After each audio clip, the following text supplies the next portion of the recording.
Customise 2024 calendar. ఇలా నేనైతే నా 2024 క్యాలెండర్ని కస్టమైజ్ చేసుకున్నాను జనవరి మంత్. అండ్ ఎవ్రీ మంత్ కూడా, అంటే మేము లాస్ట్ ఇయర్ ఏ మంత్ ఎక్కడెక్కడికి వెళ్ళాము ఆ మంత్లో ఉన్న స్పెషల్ ఫొటోస్ని తీసేసి ఇలా క్యాలెండర్ చేయించుకున్నాను అనమాట. సో దట్ నాకు మెమరబుల్గా ఉంటుంది ఆ మంత్ చూసినప్పుడు. ఓకే, లాస్ట్ ఇయర్ ఇలా జరిగింది కదా ఈ మంత్లో అని అనేసి గుర్తుంటుంది అని చెప్పేసి ప్రతి మంత్కి ఒక స్పెషాలిటీ ఉంటే ఆ స్పెషల్ ఫొటోస్ని ప్రింట్ వేయించుకున్నాను అనమాట.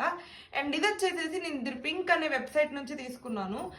ఈ ప్రతి ఫోటోకి ఒక స్పెషాలిటీ ఉంది. అసలు ఏ ఫొటోస్ ఎక్కడ దిగాము, ఎందుకు దిగాము, ఏంటి ఈవెంట్ అని చెప్పేసి నేను అన్ని ఇన్ డీటెయిల్డ్గా ఫుల్ వీడియోలో ఎక్స్ప్లెయిన్ చేశాను అనమాట. అండ్ ఇది ఎంత కాస్ట్ పడింది, ఆర్డర్ చేసుకుంటే ఎన్ని డేస్లో వస్తుంది ఏంటి అని చెప్పేసి అన్ని ఇన్ డీటెయిల్డ్గా ఎక్స్ప్లెయిన్ చేశాను అనమాట. ఆ లింక్ కింద ట్యాగ్ చేస్తాను, ఈ షార్ట్ కింద చూసేయండి చూడని వాళ్ళు ఎవరన్నా ఉండుంటే. అండ్ మోస్ట్ మెమరబుల్ పిక్స్ అన్ని